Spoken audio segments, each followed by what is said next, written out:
Vous allez bien?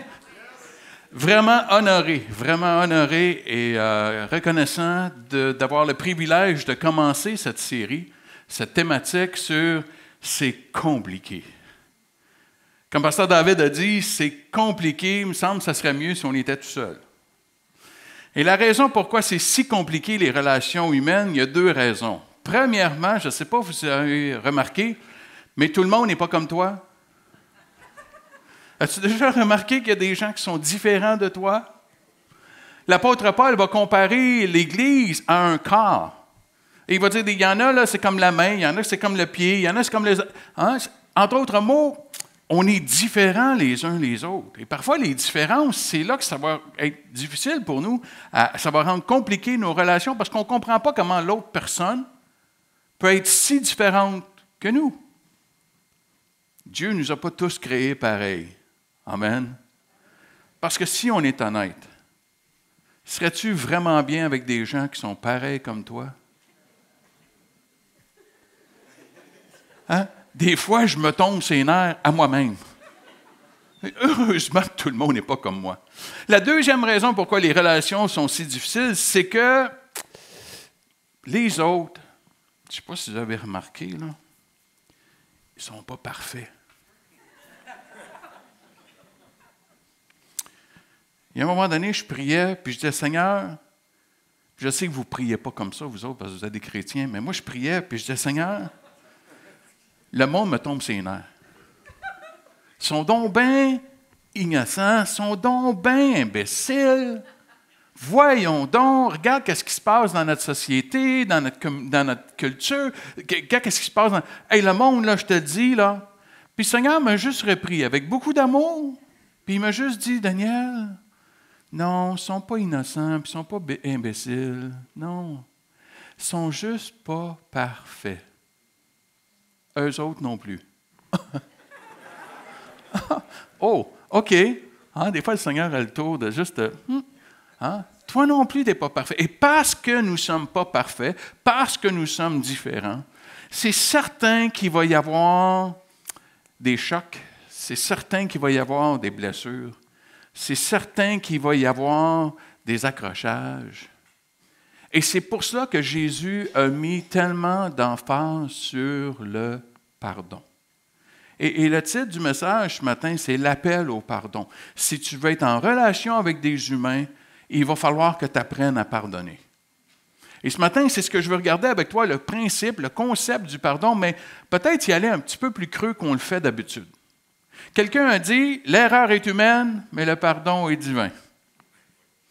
Parce qu'humainement, le pardon, ce n'est pas notre première réaction. Amen?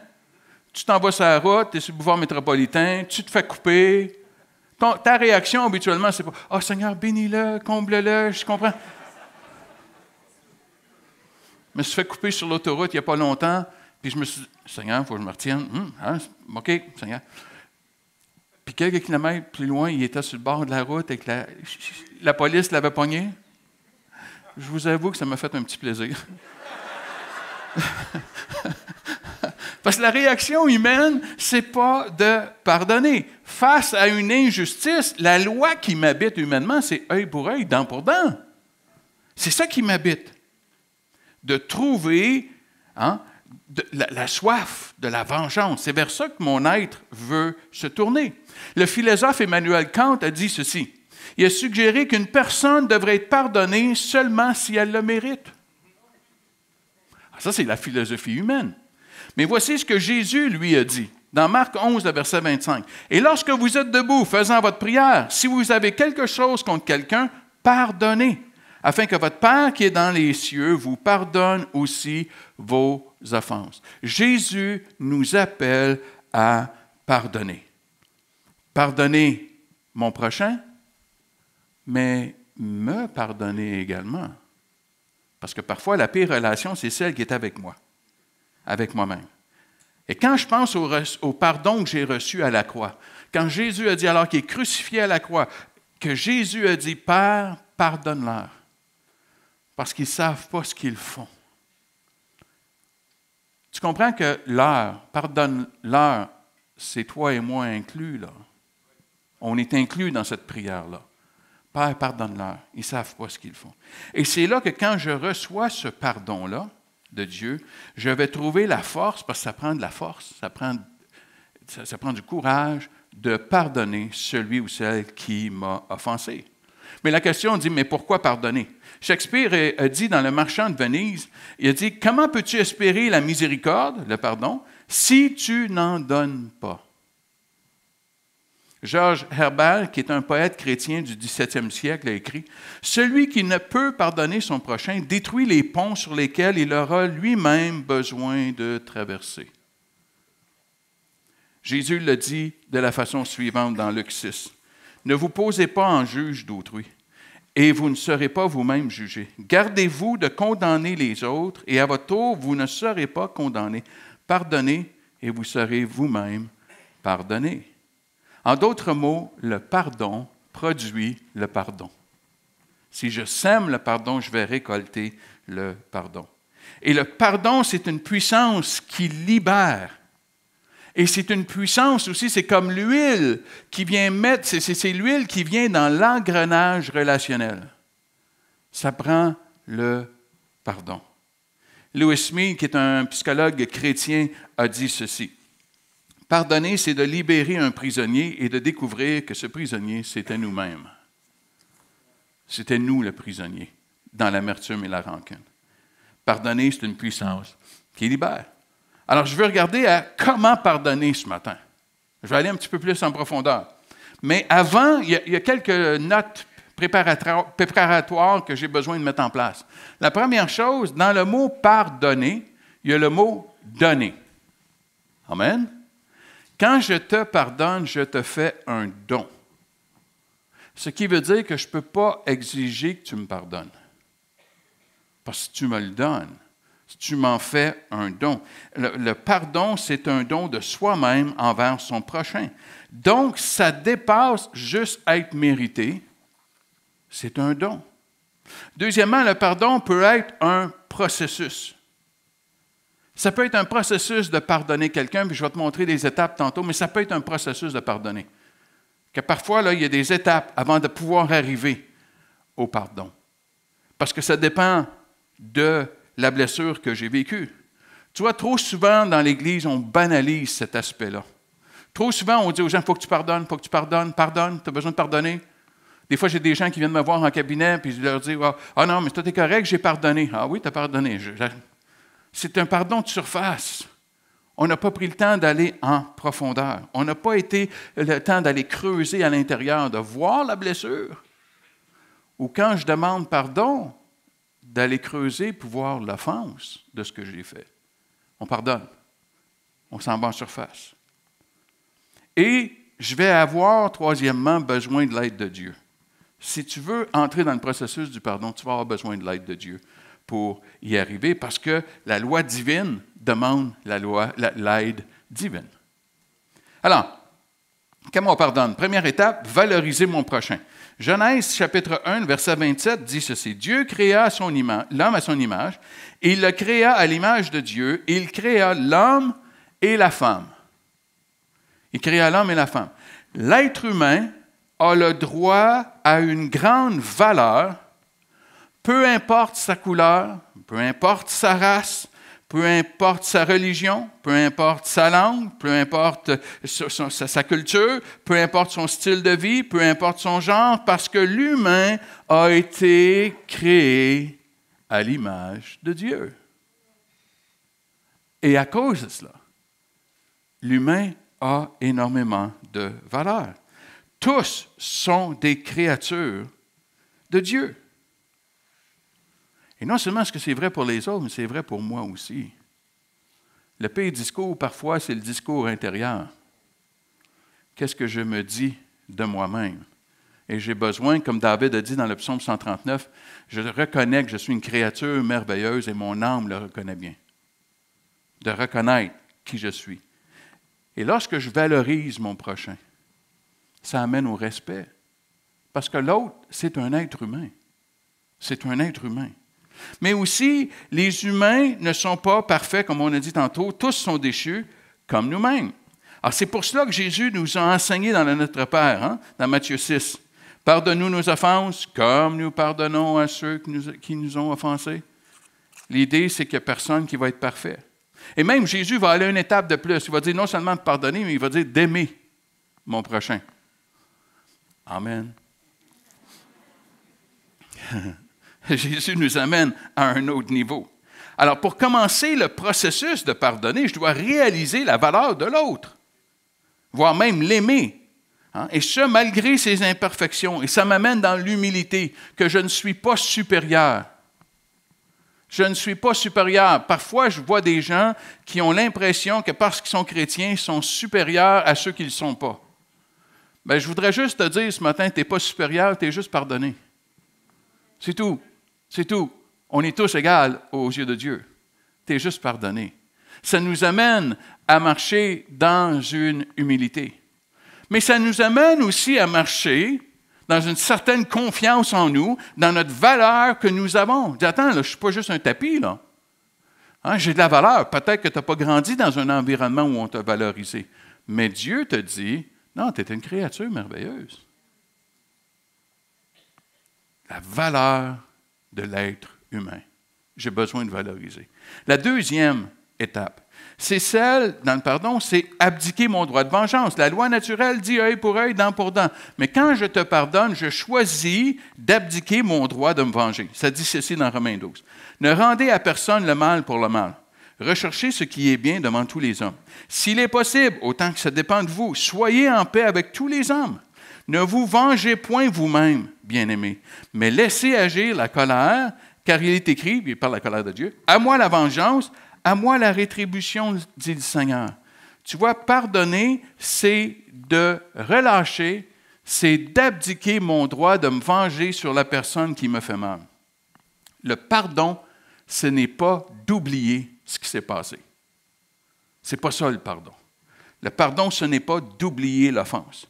C'est normal de ressentir le goût de la vengeance. C'est normal de ressentir la colère parce qu'on a vécu une injustice. Et trop souvent, on banalise cet aspect-là. Oh non, non, non, il ne faut pas que tu ressens la colère. C'est pas correct la colère, c'est péché la colère. C'est péché la colère. Il y a 600 versets dans la Bible qui font référence à la colère de Dieu. Hey, si c'est péché, on a un problème, là. Excuse-moi, mais Jésus a eu 2-3 épisodes de colère solide, là.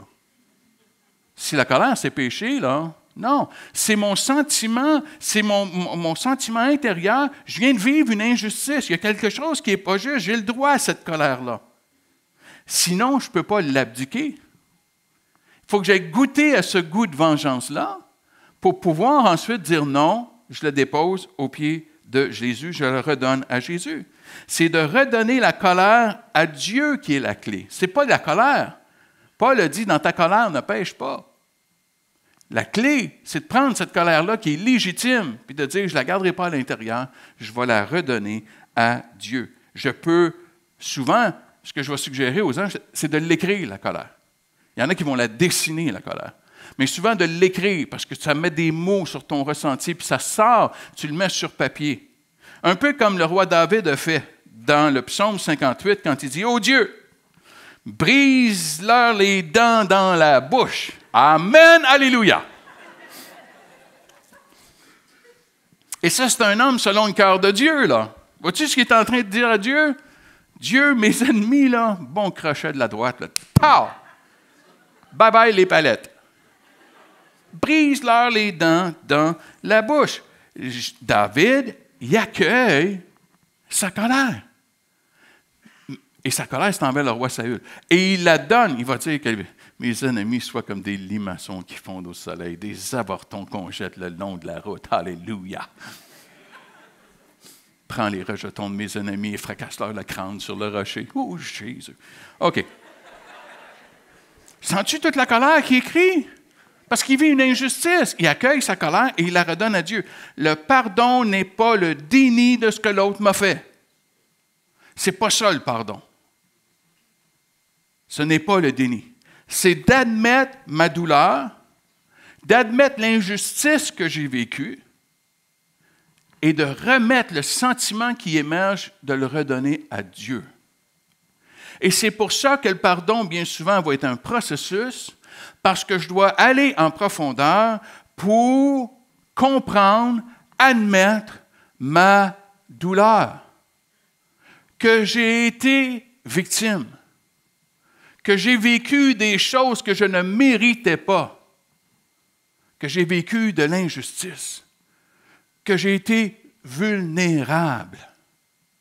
Et c'est pour ça qu'il y a des blessures dans notre enfance qui peuvent être tellement difficiles à vouloir laisser monter à la surface parce que ça me met dans cette position de vulnérabilité-là. Ça me met dans la position de dire « Wow, j'ai été victime de quelque chose ici. » Et c'est dur d'être victime quand ça s'est pris, le contexte, c'était dans le contexte familial. C'est douloureux parce que ça a plein d'implications. Et c'est pour ça qu'il y a des gens qui vont bloquer ici, ils ne sont pas capables d'y aller. C'est parce que c'est trop douloureux. C'est là que c'est un processus. Pendant longtemps, je me suis boqué à ne pas vouloir pardonner mon père. Pendant longtemps.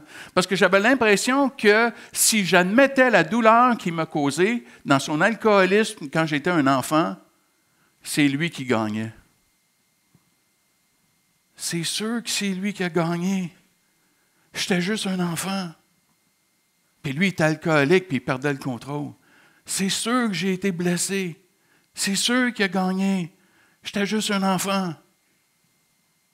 Mais c'était dur d'aller là parce que ça voulait dire « Wow, j'étais tellement vulnérable. J'ai été victime. » Ça ne veut pas dire que je reste victime, mais je l'ai été. Je l'ai été. Peut-être tu as vécu des injustices. Je veux te dire ce matin, tu as été victime. C'était pas de ta faute. C'était pas de ta faute. Mais tout le ressenti, hein, je laisse Dieu faire sa justice. Et de ce fait, j'évite la prison de la rancune et de l'amertume.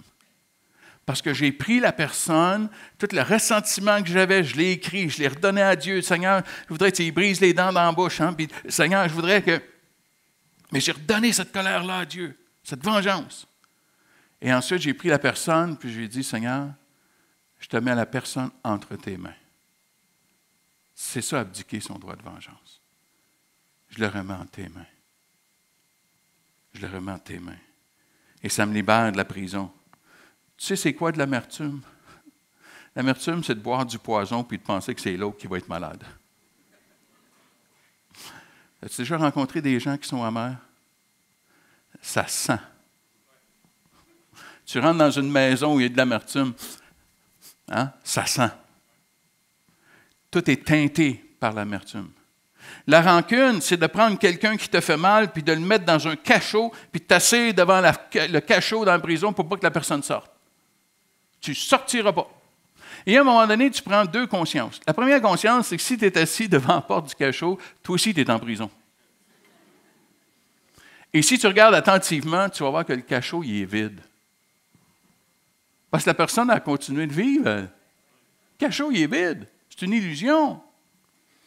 Il y a quelqu'un qui me dit, j'ai un temps de prière et jeûne avec des pasteurs, puis il me dit, devant tous les pasteurs, Daniel, j'ai décidé ce soir que je te pardonnais. Wow! Amen! Alléluia! OK. Merci. Bon. Je vais le voir après. Puis il me dit, j'ai dit, OK, tu m'as pardonné, je comprends. Tu es un petit peu confus, là. Explique-moi. Ça fait 10 ans qu'on ne s'est pas vu. Okay? Ah, je te voyais dans ma soupe. Hein? Je me réveillais à la nuit, puis je te voyais à la face pendant la nuit. Je te voyais dans ma soupe. Aïe, aïe, aïe. Qu'est-ce que je t'ai fait? Et là, il me dit, qu'est-ce que j'ai dit? Et là, j'ai dit, oui, parce que je pensais que c'était... Ah! Il dit, c'est pas ça que tu voulais dire? Il s'était fait une autre interprétation de ce que je lui avais dit. C'est pauvre lui. Et pendant 10 ans, il me voyait dans sa soupe. Il se réveillait la nuit, ce pauvre lui. J'ai pas osé, j'ai pas eu le courage de lui dire. Moi, je n'ai pas pensé à lui une fois pendant 10 ans. Mais lui, il était assis devant le cachot. Il pensait que Daniel, il vivait sa vie, là, lui, là. Ce pauvre lui, il était pris dans cette prison de rancune-là. Tu vois? Donc, indépendamment que l'autre me demande pardon ou pas, je ne reste pas dans la position d'une victime impuissante. je peux remettre la personne entre les mains de Dieu et je reprends ce que l'autre m'a volé, je le reprends en Dieu et je remets l'autre entre les mains de Dieu. Je décide d'abdiquer mon droit de vengeance. Quand j'arrive à cette colère-là, dans cette douleur-là, quand j'arrive dans ce processus-là, et je relâche l'emprise que l'autre a sur moi. C'est ça qui me libère. L'autre n'a plus d'emprise dans mes pensées, dans ma soupe. Il n'y a plus d'emprise. C'est la deuxième étape du pardon. La troisième étape du pardon, c'est de reconstruire la confiance. Pardonner et faire confiance, ce n'est pas la même chose. C'est pas la même chose. Pardonner ne veut pas dire qu'on continue la relation aveuglément. Il faut reconstruire la confiance qui a été perdue. Boris Cyrulnik, qui est un psychiatre français, a dit ceci. « Sans la mémoire des meurtrissures du passé, nous ne serions ni heureux ni malheureux, car l'instant serait notre tyran. » En d'autres mots, si tu regardes quelqu'un qui souffre d'Alzheimer, ce n'est pas un exemple de pardon. C'est un exemple de maladie dégénérative où le cerveau commence à perdre de ses fonctions. Ce n'est pas un exemple de pardon. On ne peut pas oublier notre passé. Et la première étape pour reconstruire la confiance, c'est que l'autre reconnaisse qu'il m'a fait mal. Sinon, il pourrait recommencer. Parfois, j'ai des couples, puis il y a un des deux qui va dire « En tout cas, elle dit qu'elle m'a pardonné, mais je te dis qu'elle n'a pas oublié. » Non.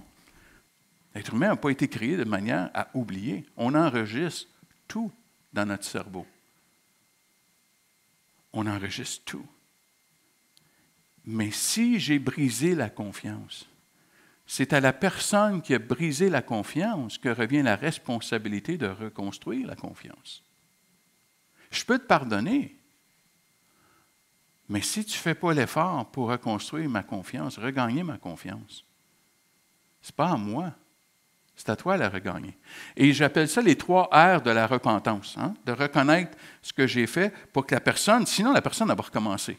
Et les 3 R de la personne, c'est basé sur le psaume 51, où David dit « J'ai péché contre toi, Éternel. » J'ai. Il prend responsabilité de ses gestes et de ses actions. Il les a commises. Pas de blâme, pas d'excuse. Il n'a pas blâmé la femme. Amen. Qui était quand même là, nue, en train de prendre son bain. Elle a vu, elle a peut-être une petite part de responsabilité, mais on n'ira pas là, ce n'est pas le sujet. Non, David ne blâme pas la femme. Ce que Adam a fait. Amen. La femme que tu m'as donnée. Bravo, Adam. Blâme la femme, puis blâme Dieu. Ben, bravo. Et ça l'a laissé des traces chez les hommes bien souvent. Amen, messieurs? Amen. Non, une vraie repentance, je prends la responsabilité que j'ai. David n'a même pas blâmé un démon. Ah, il y a un démon de séduction qui m'a envahi, là, puis j'ai... Non. Je l'ai faite. Le deuxième R de la repentance, c'est que non seulement il l'a fait, mais il l'a regretté. Parfois, j'ai des gens qui me disent « Ben oui, je l'ai fait. Qu'est-ce que je te dis? Je l'ai fait, je suis de même. » C'est pas de la repentance, ça, là. Tu as fait juste le premier R. Non, le désir, le regret de dire « Wow, je prends conscience, j'ai fait quelque chose, puis je regrette que ça te fait mal. J'ai un regret, je regrette la douleur que je t'ai causée. » Mais juste là, c'est pas assez. Il manque un 3e R. Et le 3e R, c'est le rejet. C'est-à-dire, David va dire, « Crée en moi un cœur pur et un esprit bien disposé. » En d'autres mots, c'est pas juste que, ben oui, je l'ai fait, qu'est-ce que tu veux que je te dise, puis je sais que ça t'a fait de mal, je suis désolé, mais je suis de même. Non, c'est pas ça la repentance. La repentance, c'est le 3e R de dire, et je vais faire les efforts nécessaires, je vais demander l'aide à Dieu pour ne pas répéter les mêmes comportements. Ça ne sera pas parfait. Mais il va y avoir un effort de ma part pour regagner ta confiance. Et comment elle gagne, cette confiance-là? Premièrement, elle se gagne dans les petites choses. Elle se gagne dans les petites choses. L'offenseur a besoin de réaliser que pour regagner la confiance de la personne qui l'a offensé, ça va se gagner dans les petites choses, les petits détails. Jésus a dit, si tu es fidèle dans les petites choses, je te donnerai les grandes choses. La deuxième façon, c'est avec les choses qui m'appartiennent ou avec les choses qui appartiennent aux autres. Je ne sais pas si tu as déjà parlé avec quelqu'un, puis la personne t'a dit, « Hey, sais-tu qu'est-ce qui se passe avec telle personne? Hey, telle personne vient de venir me voir, voici ce qui se passe. » Puis là, elle te raconte tout ce que l'autre personne lui a raconté. Je ne sais pas pour toi, mais cette personne-là, moi, je dis rien. Parce que j'ai compris que quand quelqu'un lui confie quelque chose, elle n'est pas digne de confiance à part avec tout ça. Mais aussi, comment les gens agissent avec leur propre, ce qui leur appartient. Je me souviens, j'avais visité un pasteur et il y avait une petite bibliothèque et ses livres étaient maganés. Maganés. Des livres. Puis je le voyais, il pliait à la page, puis il était là, puis « Oh, toi, je ne te passe pas de livres qui m'appartiennent. »« Oh, non, non, non, non, non, non, non, non, non, non. Parce que je vois comment tu traites tes livres, tu ne traiteras pas mes livres comme ça. Non, non, non, non, non, non. Hein? Comment tu traites les choses? C'est comme ça que je gagne la confiance. Quand quelqu'un me confie quelque chose, je suis digne de confiance. Troisièmement, est-ce que je suis digne de confiance quand je pense que personne ne me voit ou que personne ne me connaît? Laisse-moi te poser une question ce matin. Serais-tu gêné si tu avais quelqu'un de ton travail qui serait ici ce matin? Tu ne t'en attendais pas. Quelqu'un que tu travailles avec, là. Serais-tu gêné qu'il découvre que tu viens à l'église le dimanche? Amen. Moi, je l'ai vu, où monsieur a été très surpris de voir une secrétaire apparaître à l'église un dimanche en visite, alors que lui est avec son épouse, mais il crouse la secrétaire toute la semaine. Il a été très, très, très surpris. Moi, ça a fait des rencontres très intéressantes. Comment j'agis quand je pense que personne ne me voit, quand je pense que personne ne me connaît? Est-ce que je suis digne de confiance? Et mes actions, est-ce que mes actions confirment mes paroles? Dans le monde où nous sommes, avec tous les médias sociaux, avec tout ce qui se dit partout, moi j'ai la conviction profonde que les gens nous regardent vivre. Ils veulent voir l'action. Parce que des paroles, ils en ont à plein régime. Ils veulent que ça se traduise en action. Pour regagner la confiance, ça a besoin de se traduire en action. Pas juste des belles paroles, mais il va y avoir des actions qui vont suivre. Donc, le pardon, ce n'est pas d'oublier le passé. Et le pardon n'est pas l'équivalent de la confiance. C'est deux choses différentes. Quand j'abdique mon droit de vengeance, il va falloir du temps et des efforts pour la possibilité de restaurer la relation. Elle ne sera pas automatique. Je t'ai pardonné. Ah, OK, là, ta relation. Non, non, non, non, non, non, non. Il y a un temps pour... Il faut regagner ma confiance. Je regarde Loïc qui est assis en première rangée. Et supposons que, depuis tantôt, je regarde Loïc, puis Loïc, je ne sais pas ce qu'il a fait hier soir, là, mais les sièges sont confus, puis mon Loïc, il dort. OK? Depuis tantôt. C'est pas vrai, là. C'est pas vrai. C'est une illustration. Mais supposons, là, j'ai vu, il y a toutes sortes d'outils en arrière. Supposons qu'on va chercher un marteau, puis je en descends un coup sur un genou, chose. Hey, réveille, mon grand. Puis je remonte sur le stage. On s'entend que ça va changer l'atmosphère dans la salle. Oh, tableau, OK. Hein? Ceux dans la première rangée vont commencer à stresser. OK. Et là, je me dis, mais qu'est-ce que j'ai fait là? Qu'est-ce que j'ai fait là? Donc, voyons donc. Et je regarde Loïc, puis Loïc, je te demande pardon. Je te demande pardon. Puis Loïc, c'est un homme de Dieu, puis il va me pardonner. Il dit, je te pardonne, Daniel, je te pardonne. Amen. OK. Mais tu comprends qu'il va rester deux choses. Tant et aussi longtemps qu'il y a un marteau qui ne sera pas loin, Loïc va être sur le stress. Hein? Il va être stressé. Je ne suis pas sûr que la prochaine réunion, Loïc s'assit dans la première rangée. Je ne suis pas certain. Hein? Moi, je pense que, OK, m'en va ma soeur en arrière. OK. La deuxième chose, même si Loïc m'a pardonné, tu comprends qu'il va sortir d'ici en boitant? C'est-tu parce qu'il ne m'a pas pardonné? Non, c'est parce que la blessure fait encore mal. Et des fois, dans les relations, j'ai besoin de saisir que les blessures que je peux causer, je peux être pardonné, mais ça fait mal. Quelqu'un a dit, les paroles qu'on prononce, c'est comme un clou qu'on plante dans une clôture. Tu as beau enlever le clou, il reste un trou dans la clôture. Ça laisse des séquelles, ça laisse des conséquences, ça laisse des blessures qui vont prendre un temps pour guérir. C'est pour ça qu'il faut que je mette un garde à ma bouche. Il faut que je prévienne. Tu dis, oui, j'ai demandé pardon. Oui, mais les séquelles, les blessures, la douleur, ça reste. Et c'est là que j'ai besoin d'un temps pour regagner la confiance, guérir la blessure et travailler sur la restauration. Mais la confiance qui a été perdue, c'est à cette personne-là qui est la responsabilité de regagner ta confiance. Trop souvent, j'entends la personne blessée me dire « Je sais, il faut que je fasse confiance. » Ce n'est pas ta responsabilité. Ta responsabilité, c'est d'accueillir, d'être ouvert aux efforts de l'autre à regagner ta confiance. Ça, c'est ta responsabilité. Mais si l'autre ne le fait pas, la confiance ne pourra pas être reconstruite. Et la confiance perdue est beaucoup plus difficile à regagner. Si tu es dans une relation, si tu es dans un mariage où la confiance règne, cultive, maintient, protège cette confiance. Protège-la de ne pas la perdre.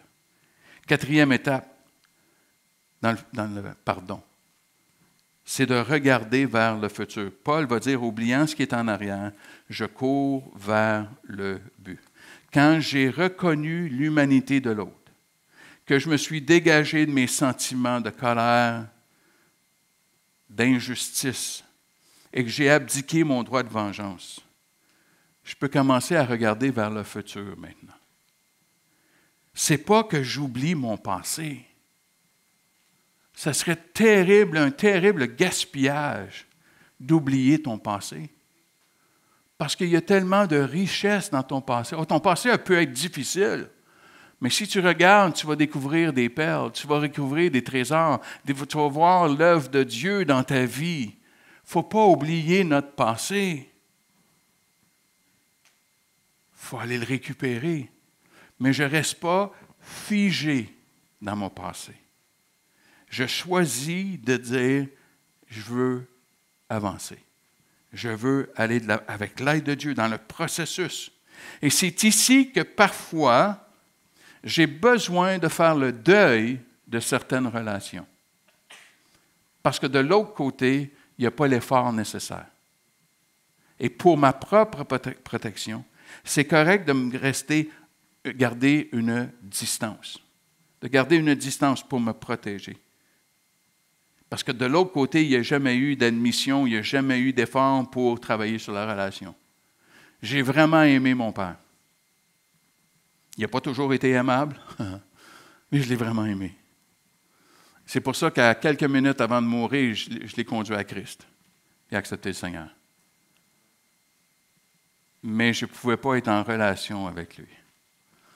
Parce que mon père n'a jamais rien admis de ce qu'il avait fait. Il n'a jamais pris responsabilité pour ses gestes et ses actions. C'était toujours les autres, c'était toujours la faute de tout le monde, incluant la mienne. Il fallait que je garde une distance pour me protéger. J'ai le droit de me protéger. Mais aussi de dire, si je regarde en avant, j'ai besoin de reconstruire la confiance dans les relations qui vont rester.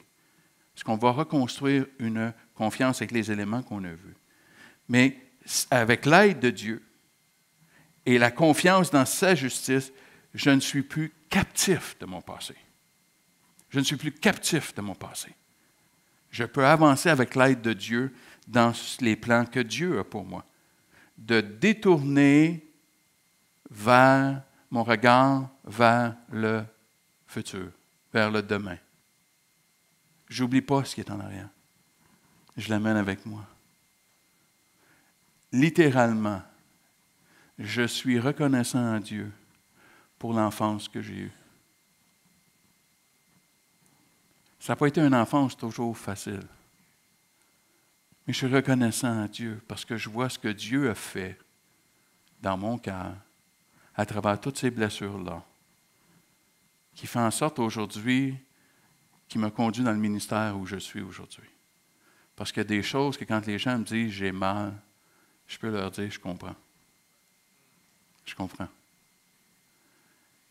Mais en même temps de dire « on peut aller de l'avant ». Avec Dieu, avec l'aide de Dieu, dans un processus, on peut se libérer de ces blessures-là et juste garder la richesse qui en a émergé par l'œuvre de Dieu.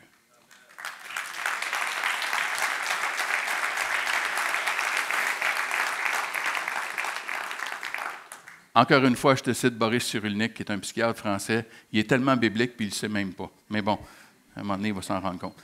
Boris Cyrulnik a dit ceci. On ne devient pas normal impunément quand le fracas nous contraint à la métamorphose. Alors on se tricote une résilience et le blessé de l'âme, ni acier ni surhomme, transforme sa souffrance en œuvre d'art. C'est intense, hein? C'est bien écrit, hein? J'aime beaucoup ça, son verbe. Je te le relis. C'est tellement beau, c'est tellement riche. On ne devient pas normal impunément. Là, il faudrait aller définir normal. Quand le fracas nous contraint à la métamorphose. Alors on se tricote une résilience et le blessé de l'âme, ni acier, ni surhomme, transforme sa souffrance en œuvre d'art. Il transforme sa souffrance en œuvre d'art.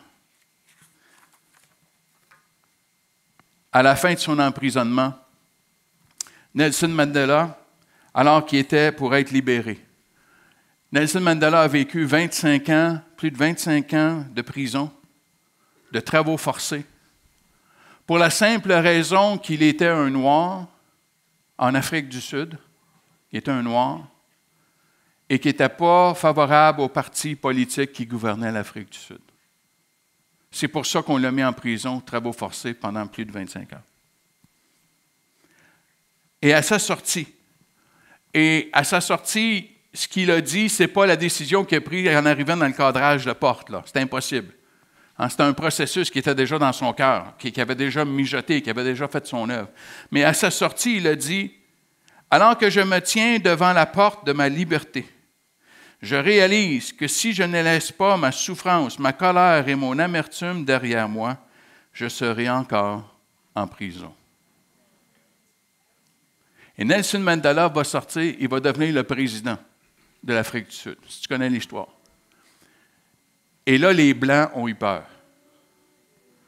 Parce qu'ils ont dit, « Oh, oh! » Et il y a des Blancs qui quittaient l'Afrique du Sud, puis ils ont dit, « Oh, ça, là, hein? » Et il y avait des Noirs qui disaient, « Enfin, là, c'est le temps. Là. Hein? Ils nous ont assez fait souffrir. Là, c'est nous autres qui avons le gros bout du bâton. Là. » Et Nelson Mandela, à cause de son cœur de pardon, a mis sur pied la Truth and Reconciliation Commission, la commission de la vérité et de la réconciliation.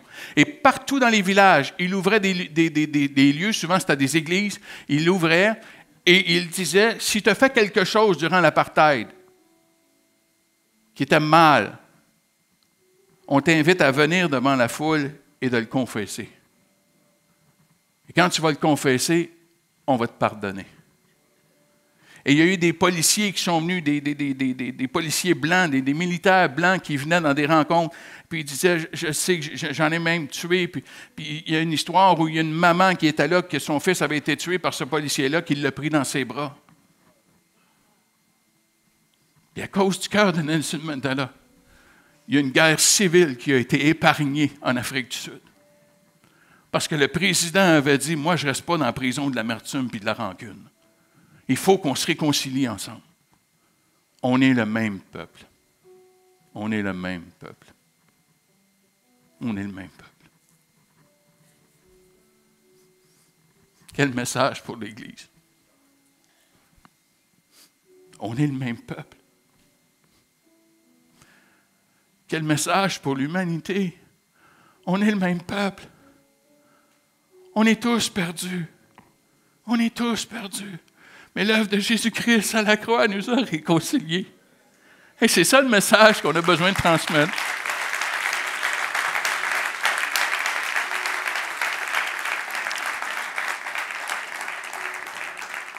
Tu vois, le pardon, ce n'est pas un signe de faiblesse. Ce n'est pas un signe de faiblesse, le pardon. Ça prend du courage. Ça prend de la force. Ce n'est pas humain. C'est divin. La question que je veux te poser ce matin, es-tu en prison? Es-tu en prison ce matin? Est-ce qu'il y a quelqu'un qui te fait mal, puis ça t'a gardé en prison, tu es encore dans ta douleur, tu es encore dans ton amertume, tu es encore dans... Oui, mais il n'avait pas le droit, oui, mais il n'avait pas le droit, oui, mais il n'avait pas le droit de me faire ça, il n'avait pas le droit de me faire ça, il n'avait pas le droit. C'est vrai, il n'avait pas le droit. C'est correct que tu ressentes ta colère, c'est correct de la redonner à Dieu. Pas qu'elle t'envahisse, toi, et qu'elle te garde captive, toi. Ce matin, tu peux commencer ce processus. Tu peux débuter ce processus. Seigneur, je veux que tu m'aides d'accueillir ma douleur pour pouvoir arriver à te remettre la personne qui me fait mal entre tes mains. Peut-être ce matin, tu n'es pas celui qui a été offensé, tu es celui qui a été l'offenseur. Peut-être que c'est toi qui as besoin d'enclencher le processus et de demander pardon ce matin. Ouais, mais ça fait longtemps que c'est arrivé. Puis peut-être que c'est à toi à dire, je te demande pardon. Je reconnais ce que j'ai fait. Je te demande pardon. Tu sais, sur son lit de mort, si mon père m'avait juste regardé, puis il m'avait juste dit, Daniel, je te demande pardon. Un instant, je l'aurais pardonné. En un instant, je l'aurais pardonné. Ça aurait guéri tellement de choses. Sentiment d'injustice qu'il n'a jamais reconnu ce qu'il m'a fait. Mais tu vois, il ne l'a pas fait. Il ne l'a pas fait. Mais c'est correct. Parce qu'il y a un jour, j'ai pris conscience qu'il y a un jour, on va se revoir.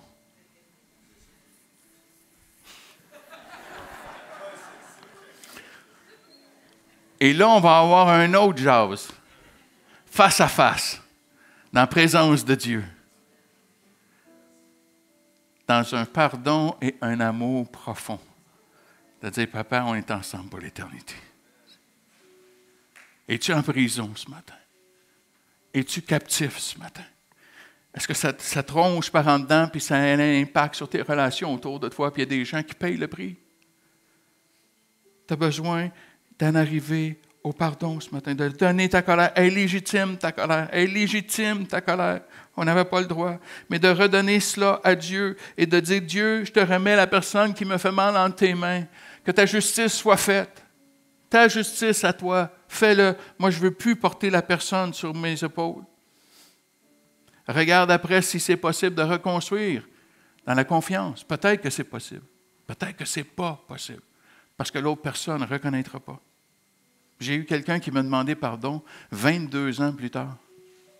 22 ans plus tard, la personne m'a écrit. Elle a dit, je suis dans un retour de la foi, puis je te demande sincèrement pardon pour ce que j'ai dit et ce que je t'ai fait. 22 ans plus tard. Wow! J'étais tellement béni. Moi, ça faisait longtemps que j'avais pardonné la personne. J'étais tellement béni.